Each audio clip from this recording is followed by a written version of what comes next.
The Celestia Code, Chapter 8. The Music of the Spheres, Percussion Section.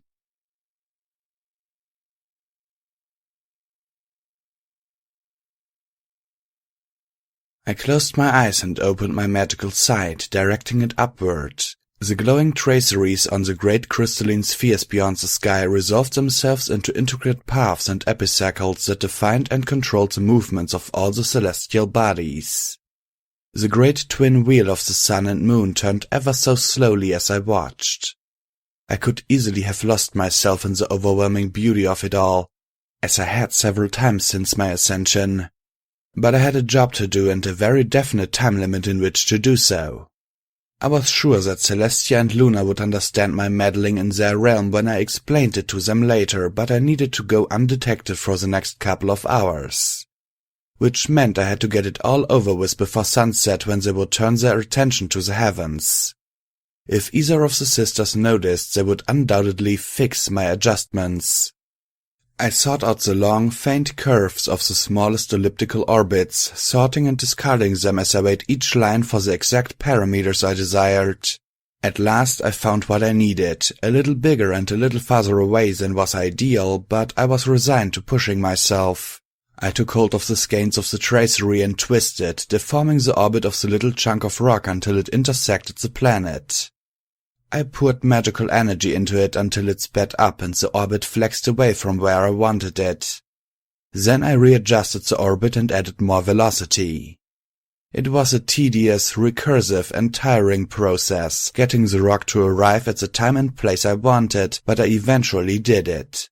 I dropped my perceptions back into the normal world and flopped down, not caring that the dust of the plaza was sticking to my sweaty back. "Did you do it?" Jigsaw asked. "Yeah, it's done. Phew, I don't know how the sisters managed to keep the sun and moon going each and every day. I'm exhausted." "How big is it?" "Relatively small, about the size of a one-bedroom cottage. Is there any cold tea left?" Jigsaw passed me the flask of green tea. It wasn't cold any longer, but I didn't have the energy left to chill it down again. "Leaving aside your definition of small for a moment, do you think it's big enough to have the impact you want?" "Impact?" I rolled my eyes. "But yes, it should be pretty showy. It's velocity that counts. Kinetic energy scales at the square of the velocity after all, and I gave it a whole lot of velocity." Jigsaw opened her mouth to say something and then shut it again, shaking her head. I got up and stretched. "We should head over to the edge of the city where we can see the mountain." We walked slowly, for my sake, while I drank more tea and ate a couple of oat rolls to replenish my strength. I picked a spot near the edge of the iisaw where the target mountain was clearly visible and a low stone wall gave us cover. "This is good." I squinted upward. 17 minutes until impact. That gives us some time to go over the map." I unrolled the map and studied it quietly for a while. The city was set out in a very orderly fashion, with a large central plaza surrounded by what looked like governmental buildings. There was nothing that looked like a castle or palace, which I found odd. I cleared my throat and pointed at a large building on the central plaza not too far from the library. "I saw this place earlier, and it seems like a good spot to begin our search. Most of the larger and intact structures are clustered around that area.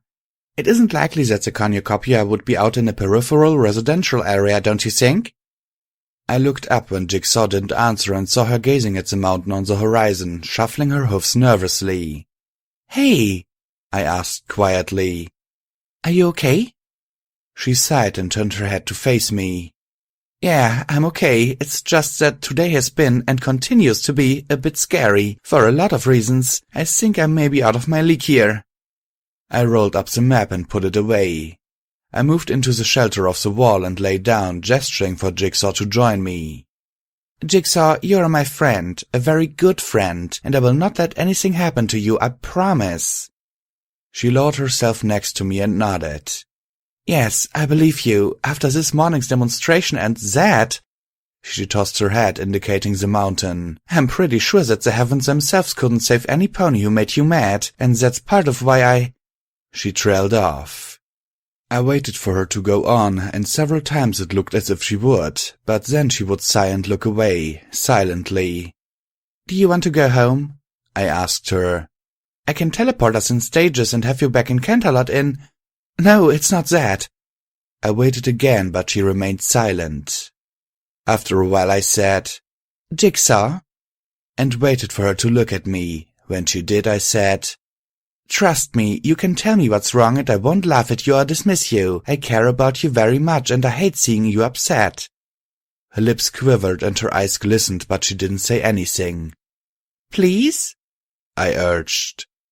She took a deep breath, then leaned forward and kissed me full on the mouth. And the world disappeared in a burst of radiant light. No, really, that wasn't a metaphor. The whole plaza lit up so brightly that I couldn't see a thing but white. My little message to Chrysalis had arrived. When the light died away enough, the first thing I saw was Jigsaw's face with, no, I'm sorry, but the expression she wore was utterly indescribable. I assume my own face was much the same. Avoidance is a wonderful coping mechanism, and it was fortunate that we had a very good excuse to not talk about what had just happened. We stood and turned to look out over the desert. I've seen a lot of terrifying things in my life, but watching that rolling bulb of fire rise over the shattered mountain topped them all. Cold equations just couldn't prepare me for the reality of a major meteorite strike. I think I used a little too much velocity, I whispered. I levitated us off the ground to avoid being tossed around by the ground shock wave, and grimaced as the old ruins around us danced and crumbled even more. Then I cast a shield spell to protect us from the air blast that followed, which wasn't so bad but surprisingly loud. We watched in awe as a gigantic explosion evolved. The rocky debris rained down on the surrounding desert, and the cloud of fire rose and cooled until it was an enormous mass of smoke and ash, distorted by the high-altitude winds. The heat of the impact site kept dust and smoke flowing upwards in a thick column for a long while afterward. I hope I never ever have to do something like that again, I said, my voice shaking. You can do something like that, came Jigsaw's quiet voice from slightly behind me and to my left. And yet it horrifies you. That's just one of the reasons why I love you. Oh, that. Damn. But I had to face it sometime. Jigsaw. I didn't turn to face her. We should go back to the library. It will be dark soon and we should talk. I wanted time to think, but Jigsaw started to talk while we walked. I had a dream about you last night, she began.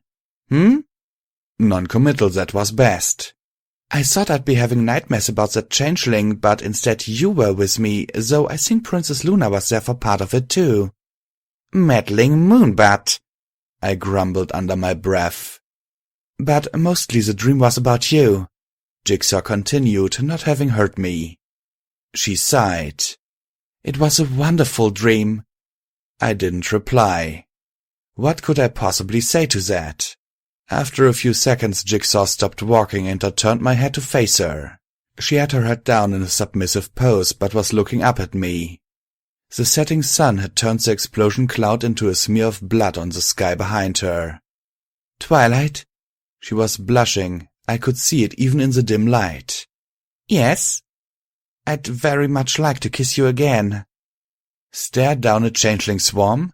Yeah, I can do that. Blow up a mountain? No problem. But face a mare with a serious crush on me? I panicked. Now, most ponies who know me will tell you that I can sometimes get just the teensiest bit crazy when I'm pushed beyond my comfort zone. Frenetic might be a better word. But I also have another panic mode. Petrification. They're both related in that they share a common effect. My brain stops working properly. Jigsaw lifted her head and stepped forward. I didn't move. Twilight? I didn't move. Don't you want to? I could see the tears start to well up in her eyes. Oh, sun and moon, she deserved better of me than that. I forced myself to speak. Jigsaw, you are one of the most beautiful and intelligent mares I know. She dropped her gaze and the tears began to spill down her cheeks. But, she said flatly. I went to her and wrapped my forelegs and wings around her. I didn't bother telling her not to cry. I wasn't that stupid. "You are graceful and clever," I whispered to her as she sobbed. "You have a wicked sense of humor and a set of talents that I honestly envy." I hugged her tightly and lay my cheek on the top of her head, behind her horn. "You are a mare in a million." She sniffed and sighed. "But you don't want me." "I do want you," I interrupted her forcefully. "I want you as a colleague and an advisor and a traveling companion and a dear, dear friend." I leaned back and lifted her muzzle up with a wingtip until she was looking at me. "If I was into mares, I'd never let you out of my sight." When she smiled, she looked worlds better. Red, wet eyes, runny nose and all. There was only one more bit of comfort I could offer.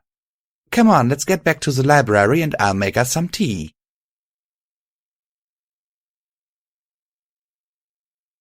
Fortunately, the wing of the library that had collapsed because of the shock wave wasn't the one we needed to enter by. I spent a bit of time fusing stone blocks, shifting rubble and otherwise making sure the building wouldn't fall on us during the night. I also cast 2 shields around us, one inner and one outer, with a few additional properties woven into the spells. I was fairly sure my outrageous display of force would make Chrysalis think twice before attacking us again, but I wasn't going to take any chances.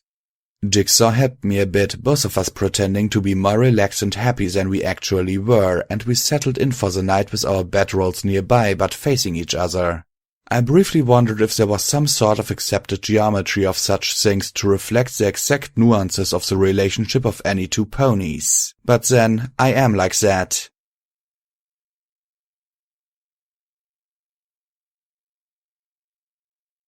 Luna silently gestured with a wingtip at the broken, smoldering mountain on the horizon.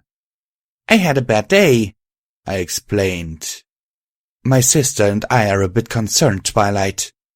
Sorry for messing with the celestial mechanism, but I really needed to. Everything is fine now, well, except for—" Luna looked up from where she was making swirls in the smoke with her wingtip.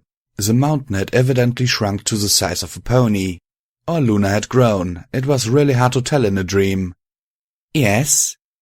Oh, this sounds melodramatic, but I think I broke Jigsaw's heart." "She is young and strong-minded, Twilight. I believe she will mend quickly." These were decisions that were best made quickly. What was there to decide? I'm not gay. Luna scooped up some of the bigger fragments of the mountain and dumped them into the crater. She didn't reply, just glanced back at me over her shoulder and twitched her mouth. Just so. Luna could be infuriatingly elliptical sometimes.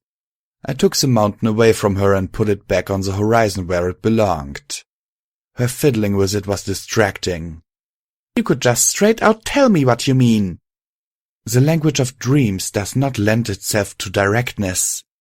Slices of cheese began to fall from the sky. They melted as they hit the ground and started to form puddles. The stars in Luna's mane became little chopped bits of mushroom, onions, and bell pepper and fell into the cheese puddles. Oh, stop it! When I walk in dreams, do you know what I encounter much more often than fear? She turned fully to face me and mantled her wings, filling my vision. She leaned forward and said one word in a long, drawn-out whisper.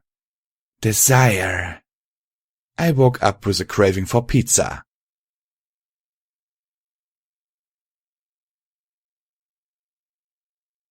The morning was awkward, but not nearly as awkward as it might have been. Jigsaw and I were used to the camp routine and went about things quietly and efficiently. We even approximated something like good spirits. The big building first, I said, tapping the map with the feather end of my quill. Don't you think? Jigsaw nodded. Yes, definitely. Depending on its condition, we might have time for one or two others today. Your Majesty? Came a hesitant voice from the doorway to the street. Jigsaw flinched and I involuntarily lit my horn for an instant. In the doorway stood one of the changeling officers. I'm not sure of the ranks they use, but she was wearing blue steel armor. I stood and faced her. The proper usage is Highness. What can I do for you? The changeling bowed. Please forgive me, Your Highness. I bear a message from my queen. I cautiously lowered the outer shield and slipped out through the inner one, leaving Jigsaw behind. I approached the changeling close enough to loom over it a bit. "Yes?" She produced a roll of something like paper from a tube at her side. I took it in my magic and unrolled it. There was no greeting or preamble. The message was only 3 lines and it read, "Apology accepted. Your proposal might have some merit. I will consider it. Refrain from any further excavations in my realm. C." I smiled. I had acquired a completely new perspective since becoming a princess, and I now had a lot more sympathy for Chrysalis than I had a few years ago. That didn't mean I didn't enjoy winning, but at least I could be gracious about it. 1. i.e. none whatsoever. Please give Her Majesty my thanks and my assurances that there will be no further disturbances of that sort that occurred last night. Yes, Your Highness. The changeling bowed and turned to go. On a sudden impulse, I stopped her. Your people are very well acquainted with the emotion of love, aren't they? With the helmet in Chintina's face, it was impossible to tell if the changeling was puzzled by my question or not, but she sounded cautious when she answered. Yes, Your Highness. The love of friends, close friends, is it different than the sort between, lovers? Weaker? Or, I don't know, different? The changeling didn't answer for a moment. Then she said, It is usually different, Your Highness, to varying degrees. It is often weaker but can be stronger. She paused for a longer time, and I thought she had finished what she had to say when she added, Please forgive me if I offend you, Your Highness, but I find that it is no less nourishing. I wasn't offended, just a little bit squicked, but I went on anyway. It isn't nourishment in the sense you mean it, but I find that just the presence of my friends strengthens me in a way. I paused, and the changeling waited attentively for me to go on. I wasn't sure if I was crazy or not, but I went with my immediate feelings. So, please tell Her Majesty that my offer of friendship was completely sincere. I am willing to meet with her and try to get to know each other. Perhaps a true friendship would be better than one based on deception and mutually beneficial. At least, I think it's worth finding out, if it's possible. I trailed off lamely. At least, we should talk. I will convey your message, Your Highness. Thank you. The changeling bowed and departed.